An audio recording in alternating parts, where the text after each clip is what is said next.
Awesome. We are live. Let me pop out the chat and say hello. Awesome. We are live. And mute the YouTube.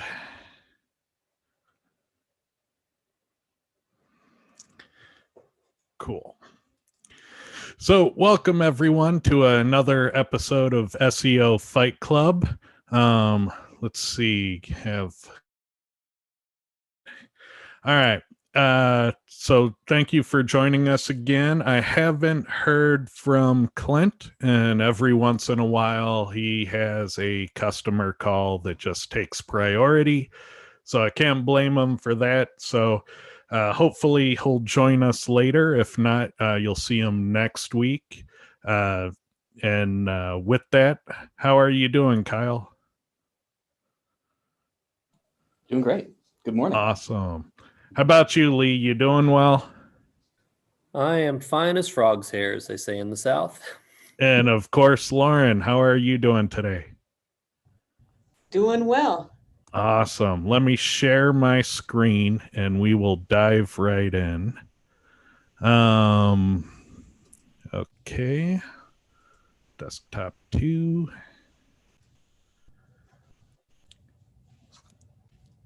And present from beginning. Cool. Can you see my slides? Awesome. So today we're going to talk about not the Google update analysis, and I'll go into more detail on that. And we're also going to talk about some NLP, and they're kind of related. So it's going to be a journey. But with that, there's SEO this week, and if you haven't seen it, it's an awesome show. This week, Clint went into schema, and so he has a whole tutorial on SEO and schema in that episode. Be sure to check it out. It's very tactical, hands-on how-to type of a show this week. If you go to YouTube, just search for SEO this week, and you will find it.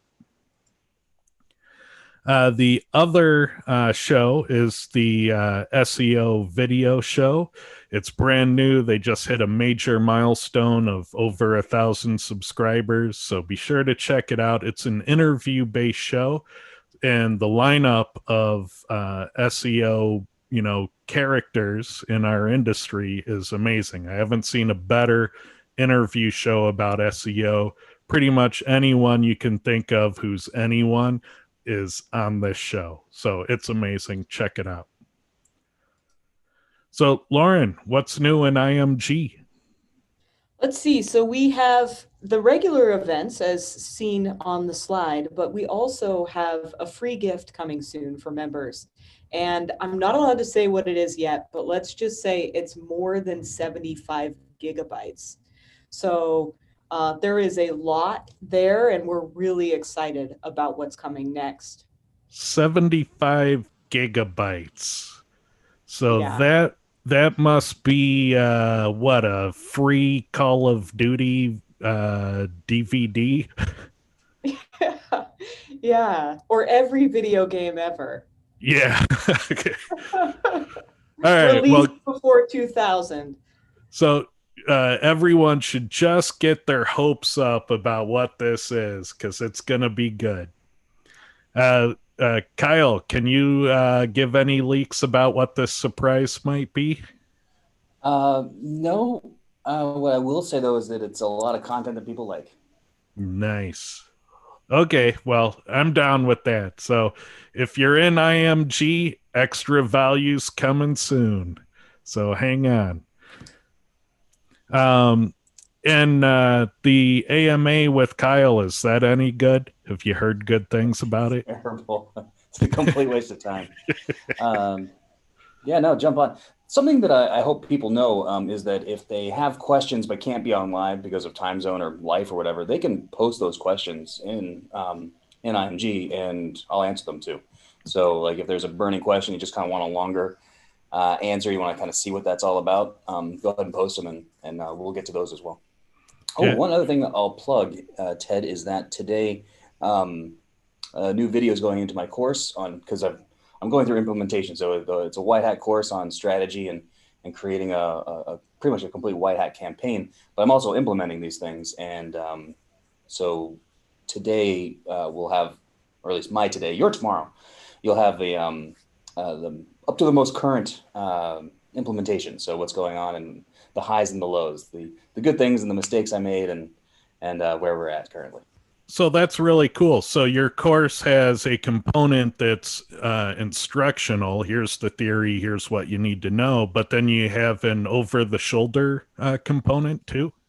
That's right. And we went all in with a brand new site in the CBD space, because I was thinking if we can show that this works with a brand new site in perhaps the most difficult niche at the moment, then we've got something. And so that's what we're doing. And it's been a task. And I can tell you, I talk about a pretty big mistake that I made in putting it together in this last one. But then what I should have done differently and what I did do differently later, and the impact that it had. And so if people go to internetmarketing.gold and get your course, do they get all the other courses too, just added in? Yeah, that's the thing. So this is my brand new course. A couple years ago, 2019, I had the on-page course that I think was pretty well received. And then this is my next brand new course on white hat SEO. And so instead of like a one-off price, it's the subscription for $79. You get my course plus 15 other courses and trainings. So we think the value is really there in terms of, like, depending on, it doesn't even matter where you are in SEO, whether you're beginner or advanced. And also, I really think it's just, if you have an SEO concept, yeah, I need it or I've got it, then there are courses where you can also then add on, add tools to your tool belt, even if you're the most advanced SEO. That's awesome. And I heard rumors that they also get all of the tests you talk about. That's just right. Like, no additional Lee is the head tester who's here live with us. Yeah, he every second and fourth Thursday, you can kind of see what's going on in SEO with some cutting edge tests. Oh, by the way, Ted, you've got a course. Yeah. I have a link building course. It's a low level link building course. It's more for beginners. It's not for the experts. And the idea is, if you don't know where to start in link building, if you don't know how to do it safely and you worry about it, this is a primer on how to start, how to set it up so you can minimize your risk, and how you can find thousands of sources of free backlinks that generally take you minutes to get. And Well, Ted, so that's the idea. You call it low level, and I went through it. The thing that I found, though, is that I still picked up something. You call it low level, but it's one of those things that even I think an advanced SEO is going to pick up a nugget or two. Three or four, Even myself, like I'm a coder, so I encounter GitHub all the time, but there's like 3 different types of backlinks you can get just from GitHub alone. And so I keep learning things too, and this, just returning to the fundamentals. Yeah, it's good stuff. All right, so back to our topic. And Clint Butler just joined in with us. So he's here. Not sure if he's ready to hop on screen or not. But we talked about SEO this week being about schema. So if you want to add to that or make any announcements, just let us know, Clint. No, I was like, that was good. It's schema stuff. Okay. But yeah, definitely check it out. So not the Google update analysis. What's that all about? Well, the reason it's not the analysis is because the update isn't finished rolling out. And so what you're seeing here is the behind the scenes view of the IMG update detection. This is the database view of that system.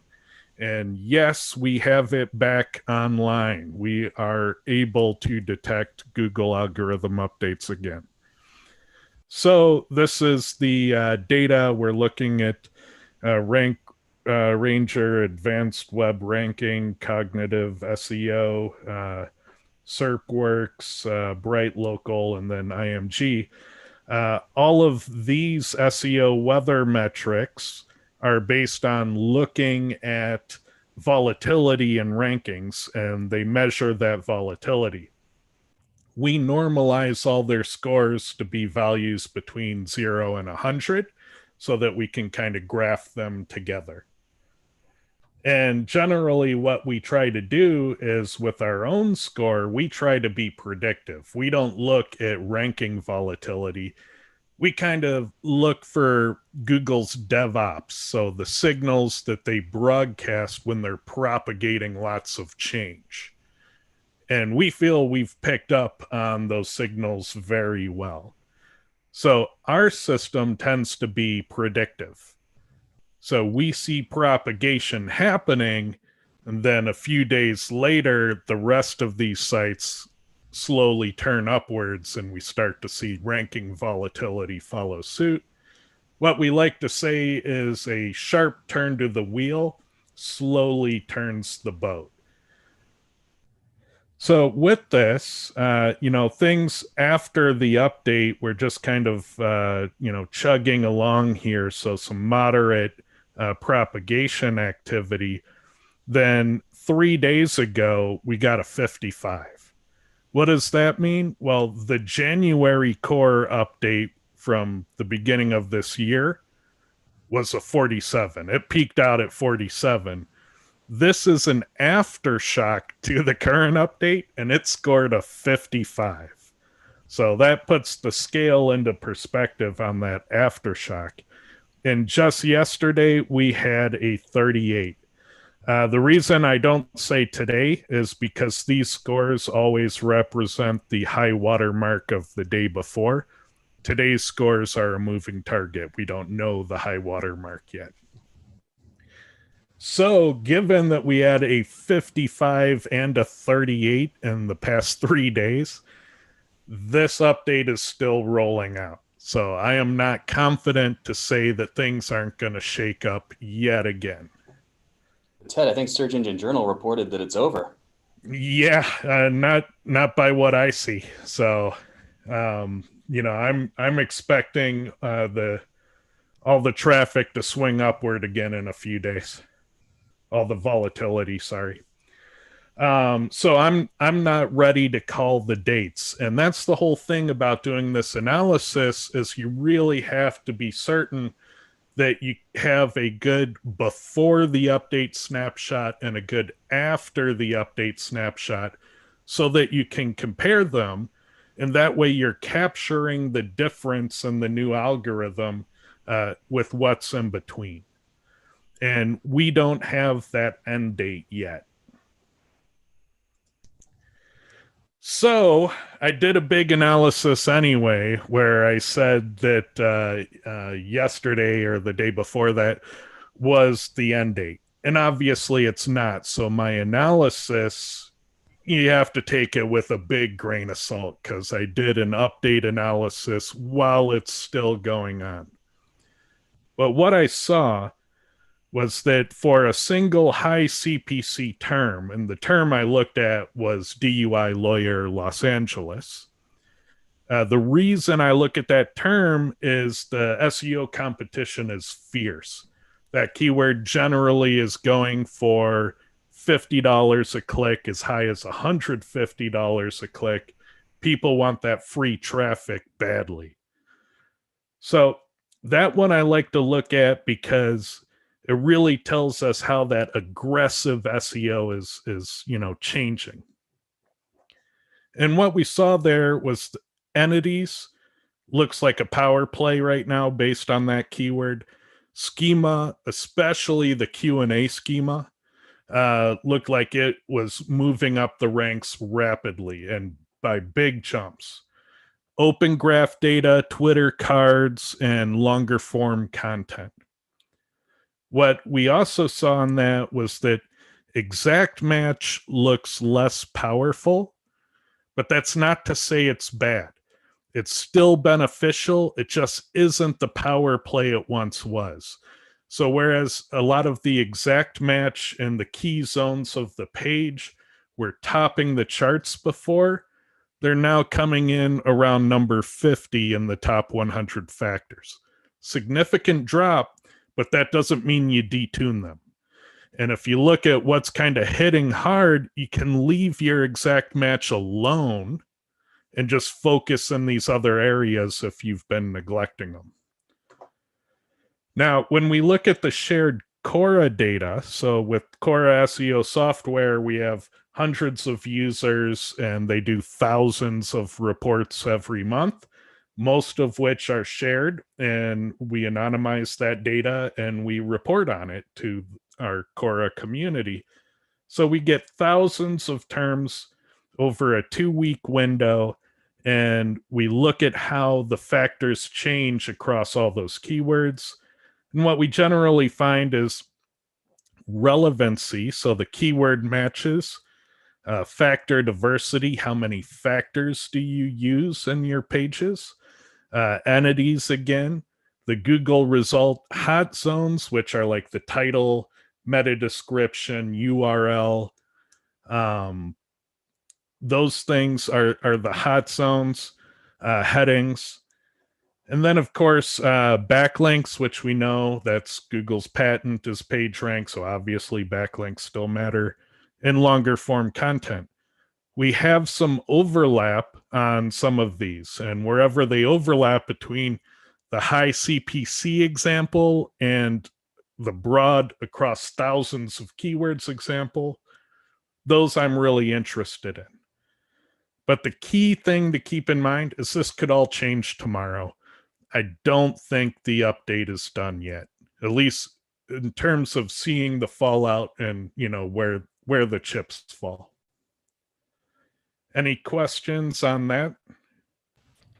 Yeah. One question did come in. Oh, I'm sorry. Go ahead. From Carolyn, do you think the exact match is simply the price of admission that all DUI sites have the word in the same places? No. In fact, I think a lot of things differ from keyword to keyword. And so one of the most important things, the reason I don't get more specific about advice is things generally do change from keyword to keyword. And in some cities, people want to be called attorneys more. In other cities, they want to be called lawyers more. In other cities, they have law firms more instead of being just independent attorneys. And so because things change so much, a lot of the specific advice can change a lot from one keyword to the next.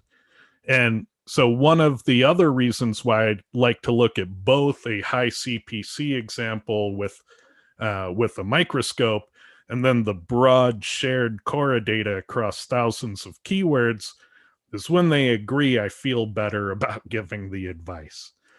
And so that's why I like to look at both pictures. Clint, did you have a question? Oh, I can't hear you.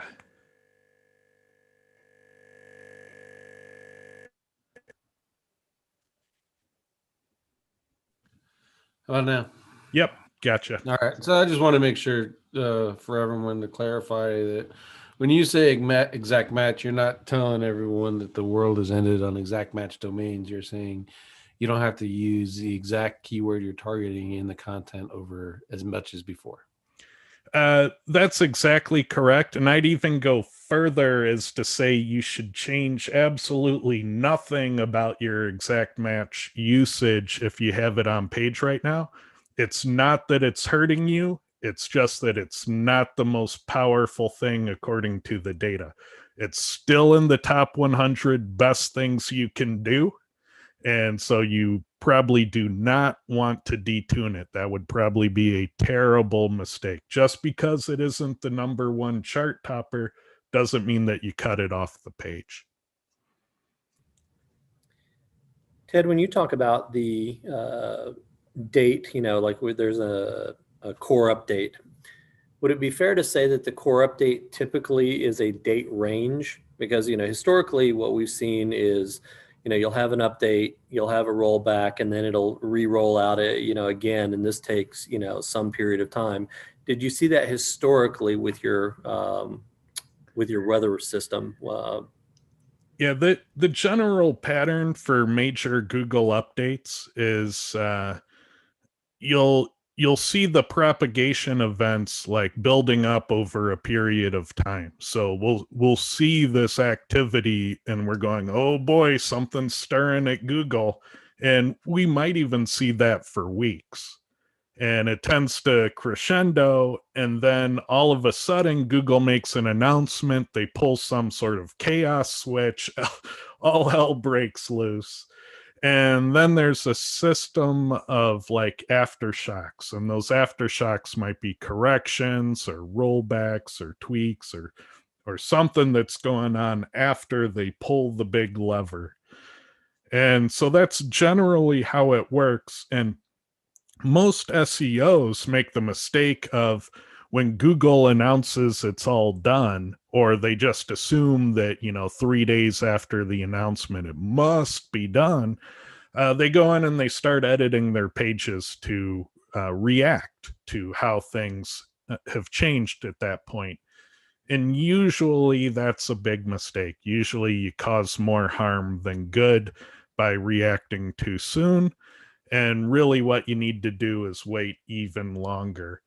And what we found with past core updates is that the tweaks and rollbacks that Google does after a major core update can last easily 2 weeks, if not more. The January core update, it was almost a whole month before we could call it. And, we were like, this is crazy. We can't call it yet. It's a month after. But yeah, it can run very long, and I'm not comfortable reacting to this update yet. Like, I'm still in sit and wait mode. What do you think, Kyle? Yeah, I mean, the predictive tool has been quite predictive and quite accurate. And if it pings pretty high, those usually pan out. So I do think it's hilarious that Search Engine Journal called it. It's good. It's all over. Yeah. Yeah. Well, in their defense, they did, because Google tweeted it. Sure. I think I question, like, I understand the need to wait, but how you were in e-com, so, and you've been through the Black Friday updates that screw pretty much everyone that is not a major brand, right? So what would be your recommendations to that small business owner that's running that 100 product e-commerce site, and during the most busiest time of the season that they just took a hit? What would you say? Because, Well, I mean, we can look at these and say it's easy for us to sit back and say, oh, it's not over until 2 or 3 weeks or a month, or until your thing says it's over, right? We get that, but I'm going to use Carolyn example. Carolyn's got her 100 product website. She lives and dies by that thing. It's the best part of the season. And here's Ted saying, don't touch anything, you're going to screw it up. But I need to make money this season. Well, you gotta weigh the risks. So if you're a website that has very little traffic to begin with, you don't need to bother waiting. You have nothing to lose. You should go ahead, do what you want. You have nothing to lose. If you are having trouble making payroll, and there are other lives on the line, and you are heavily invested in organic, well, that's really scary. I feel the most for those, because you need to diversify your revenue and you have to figure out something fast. And so if the ship is going to sink next month, if you don't figure out something fast, then kind of your back is against the wall. You need to figure out something fast. If you're in a place where you can wait, and you're worried about doing harm with whatever your reaction is, you should probably wait, but that doesn't mean you have to be idle. You could focus on new keywords. You could focus on new pages and new content, and all of that work is still beneficial. And you could do that right now because you have nothing to lose on new keywords and new pages and new content. That's all value add. So there's no reason to be idle. Other things you should consider are looking for your goose eggs. And people never seem to learn this lesson that, you know, online retailers often have pages that serve up zero organic traffic. You find those pages that are zeros and you figure out how to turn them into non-zeros. You have nothing to lose with experimenting with your zeros in a time like this because they're zeros. So the worst case scenario is they stay zeros. Best case scenario is you're turning zeros into non-zeros. And when you do that across a large website, that could be serious money. And the SEO for going from zero organic traffic to some organic traffic, that's like the easiest SEO out there. So we're not talking about being number one on Google for, you know, a vanity keyword. We're talking about having no organic traffic to getting some organic traffic. And that should be something that all SEOs can do. And so I would focus on you know, those types of opportunities in the short term. All right, I will move on. So in my video in IMG, if you are hoping for more detail on my update announcement, it does exist. It's just not here on the show. It's in our IMG community, and we provide it to our subscribers because they help support everything that we do and create. And so we give that to them first because of that support they show us. But in that video, a little tidbit, I talk about something that I saw. You know, I bring up my field observations from the update as well.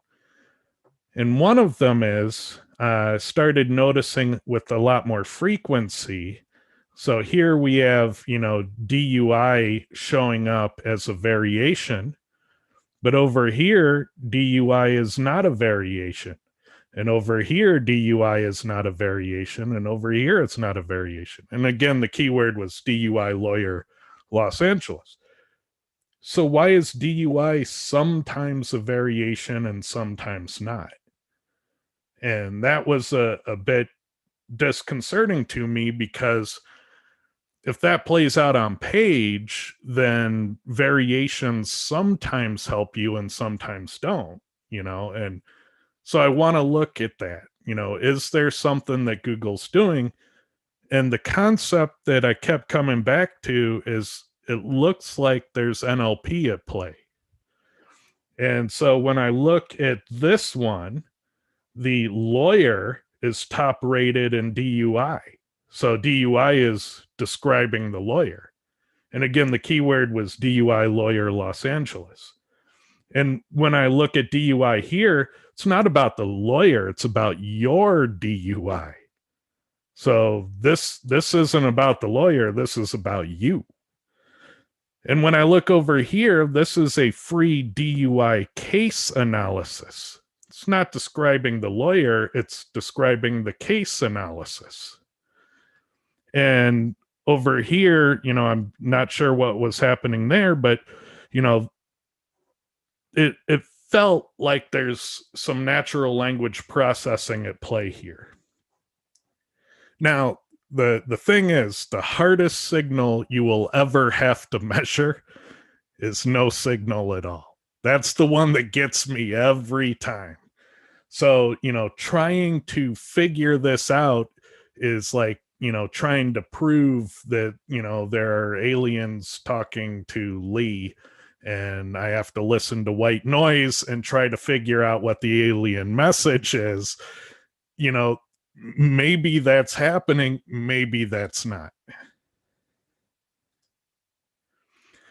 So I have a little bit of background in NLP.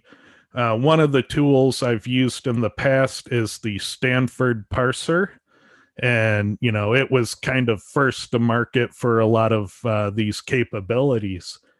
And so I started taking the descriptions from these search results and putting it into the Stanford parser, because as an engineer, how I would build that capability that I think I'm seeing is I would use this technology and I would try to find the cases where DUI is mapped to the keyword. So here we have attorneys, and here's some links directly mapping to DUI. And so if I were building the system, it's like, oh, I just need to find the keywords that have arrows right between them. And if we can plot this, if we can do these diagrams, surely we could count the arrows and say, oh, this one counts because it has a direct arrow, and this one doesn't. So here's the thing we're mapping to, attorneys. This one doesn't map to it, and this one doesn't map to it. And so these don't count, and this one did count. And so, okay, that works.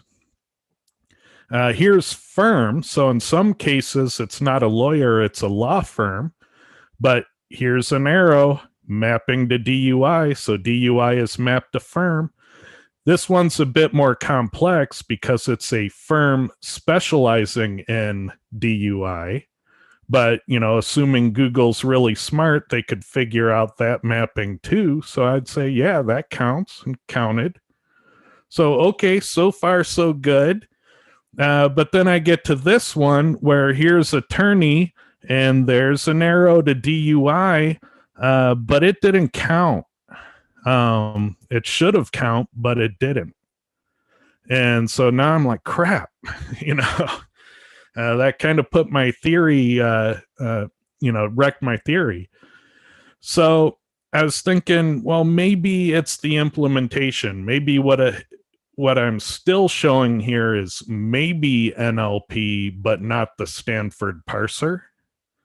So I decided to use Google's NLP stack as well. And so again, yeah, mapped out fine on the previous examples.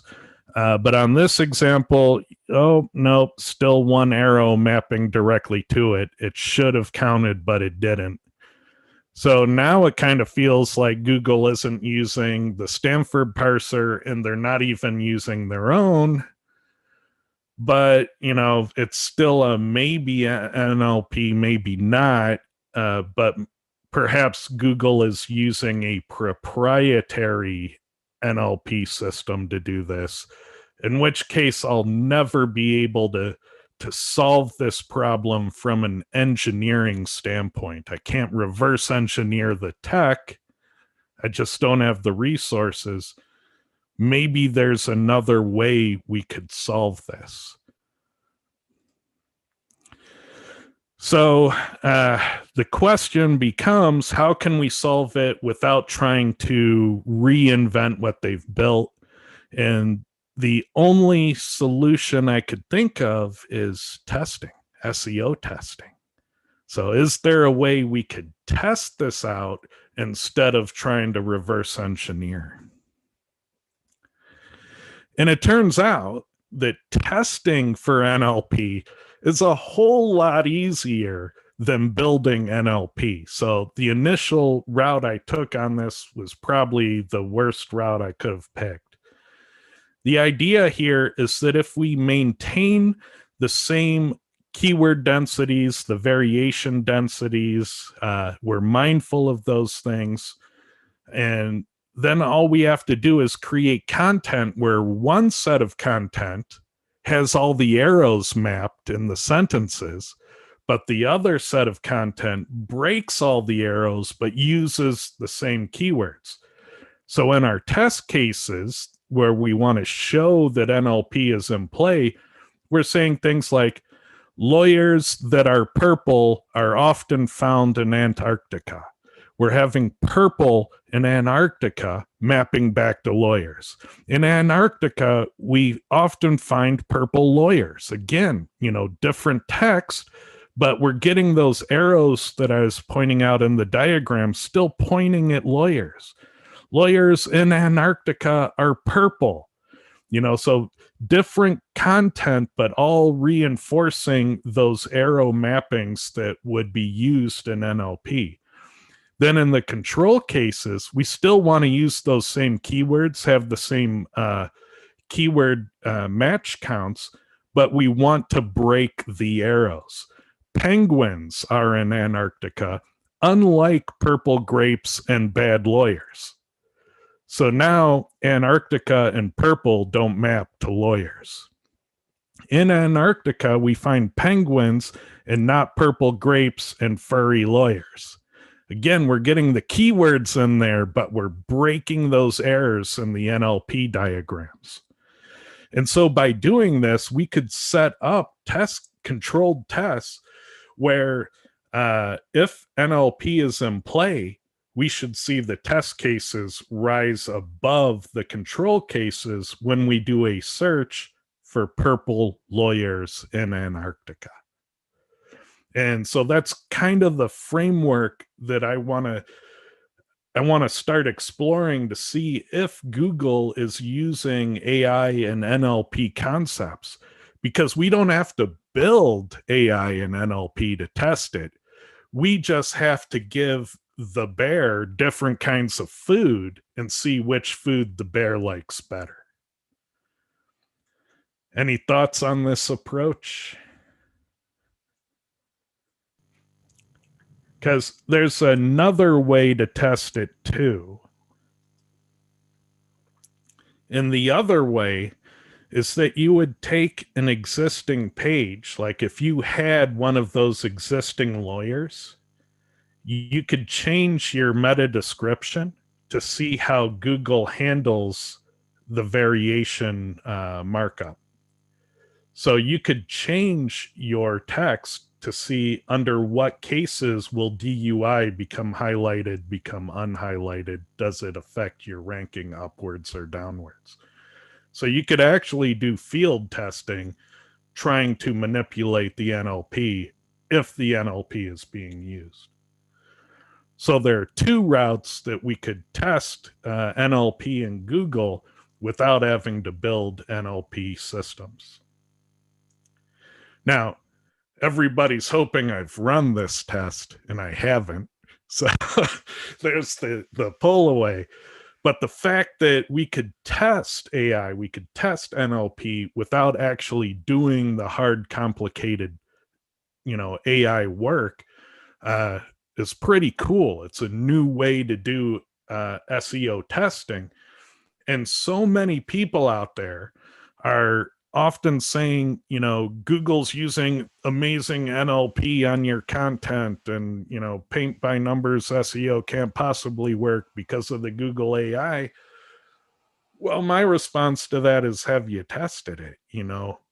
And this is the first update where I feel there's a shred of evidence that NLP is being applied to your content. Because it's the first time I've looked at the search results going, oh my God, this smacks of NLP. Can I prove it yet? No. Can we test it? I think we can. And so that's kind of my analysis of this update so far is, it smacks of a lot of different things, but it's kind of opening my eyes that, maybe, just maybe, Google is starting to apply AI to the content on your pages. Does that mean it's happening? No. It means we need to test for it. Ted, what did you use to make this diagram? This one is a diagram called from a tool called the Stanford Core NLP. They have an online gateway that you can go in and put text into, and it will diagram these. The Google Natural Language Processing website also does this when you use that Google NLP tool they have for, entities and categories and salience. They also have one for diagrams, and they both diagram kind of the same things. So they show the mappings of the words. So either tool is fine. And like I showed you, they produce the same diagrams. They just use different artwork for the same information. The downside to the Stanford library is it only supports 5 or 6 languages. I think the Google NLP tools support a little more than a dozen languages. So you get a little better language support in the Google stack. And do you think Google would reveal the same NLP that they're applying, or do you think they would try to obscure it an extra level and like they have their own behind the scenes NLP that they use, but then they give the people another one? Well, based on my very sketchy analysis I've done here, I don't think Google is using the Stanford parser, and I don't think they're even using the Google NLP stack. It's similar if it is indeed being used. What they're using is similar to those tools, but different. So I would guess they have a proprietary solution. Yeah. One of the things I like about the way this structure right here, the meta description piece is, I think there was a test that Kyle did a little while back to force Google to use the meta description that you want. And so if you combine that with your various Purple Lawyer Antarctica sort of snippets, you could see very quickly if, what ranks above what just based on the meta descriptions. Yeah. Like it opens up a whole new arena of tests we can do to see, if Google is using NLP on content and how they're using it if they are. I'm wondering if this is something to do with BERT and the advancement of their BERT algorithm. Because isn't BERT supposed to be an NLP as well? Yeah, but we have to differentiate. A lot of like what we've heard about RankBrain and BERT is that it's based on the input. So it's Google saying, oh, somebody searched for what are the animals at the top of the food chain called. They're doing NLP to figure out, oh, they actually want to know about apex predators, show them apex predator results. So that's more AI about what you're typing into search. Whereas now we're starting to see evidence that Google might be using some AI on the content on your page, which is a totally different system. So we gotta like not go crazy with the AI speculation. We definitely have to separate. Are we talking about search intent AI, or are we talking about AI being used on your content? So very different scenario. So when Google pulls out, like when they don't use your meta description and they pull out their own meta description, they're doing some kind of algorithm to pull that out, right? You don't think Yes. that has to do with BERT? Well, I don't know about Google's names of things. I think, we almost need to make up names for what we see and differentiate based on what we're seeing. So I don't know if BERT is that, and that's not really a fight I care to get into.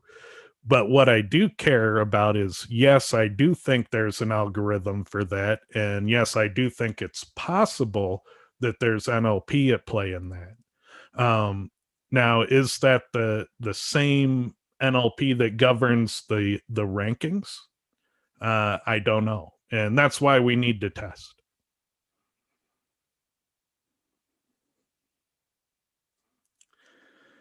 So that's all I have for today. Let's see if there's any questions. If you have other thoughts or questions on this, I'm happy to entertain those too. Let's see. Someone asks, when Google does page speed and says your website is slow, does Google do that test from the actual country? I'm still not seeing page speed as a ranking factor. In my mind, it's still a filter. So when your website is slow, you get filtered out of search results from users who are on slow connections. So generally, I think you will see the effects of having a slow website in the amount of organic traffic you get.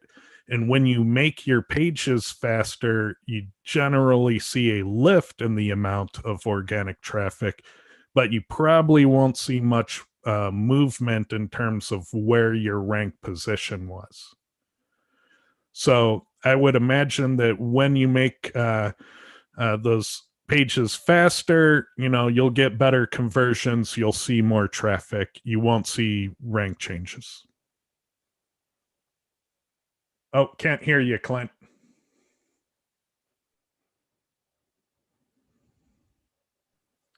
This is Zoom. You will if your site is horrible in the first place. Oh, you're very quiet. Can you turn it up? How about now? Oh, perfect. All right, so it's Zoom. You will see ranking improvements if your site is horrible in the first place. If you're in the 3 to 5 to 10-second load time for the user, start render is typically the metric that I go by, and then you get it to under 3 or 2, then you're going to see some ranking improvements in that case. But if you're just making minimals 3 to 2, you won't see ranking improvements. And then to answer the question, no, it doesn't. That Core Web Vitals does not check based off of your target audience. It doesn't check based off of where locations of your target audience and all that stuff. That's why you need webpagetest.org. And that's optimized so that you can get the Core Web Vital numbers from where your target audience is. So if I'm targeting Kyle in Thailand, my site should be in Thailand, and I should be looking to see what kind of user experience Kyle's getting in Thailand. Yeah, and I agree with that. If your page speed is abysmal, then you probably even have more problems than that. But yeah, if you're going from 4 to 3, yeah, that's where you're not going to really see any ranking change. Yep, for sure. But I'd hope that you wouldn't have a time to first byte of 10 seconds. I mean, that would be painful for even you to develop the website. That would hurt. So Lee, did this episode give you any ideas for future tests? Well, not only the NLP test, but just thinking about like what I was saying, structurally combining it with Kyle's no snippet methodology, and just thinking about different aspects that may affect the meta description as well. But yeah, there's a lot that can be gleaned from this that needs to be tested. And looks like Connor asks, any plans for an e-commerce course in IMG? And yeah, I've started outlining a beginner's e-commerce SEO course. I have to do it in bite-sized amounts, otherwise I get lost in all the details. So I'll start with a beginner's course, and then if it's well received, I'll look into doing a more advanced course. Lesson 1, don't do it. Well, it's a viable route, and that's an interesting twist on it. Might be how might someone start if they have a day job and they want to run an e-com business out of their home.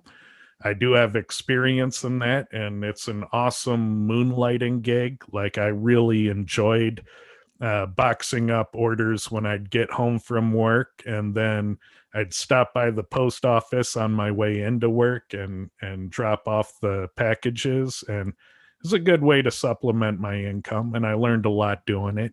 So, who knows? Maybe I'll talk about some of those strategies. But then there's the whole, e-commerce SEO for a big established business, which is a very different game. So I'd have to think about how to do that in a way that makes sense. So I think that's all we have. So unless there are final thoughts, thank you, everyone. And I look forward to seeing you again next week. Thanks. All right. Take care, everyone. Bye, everybody.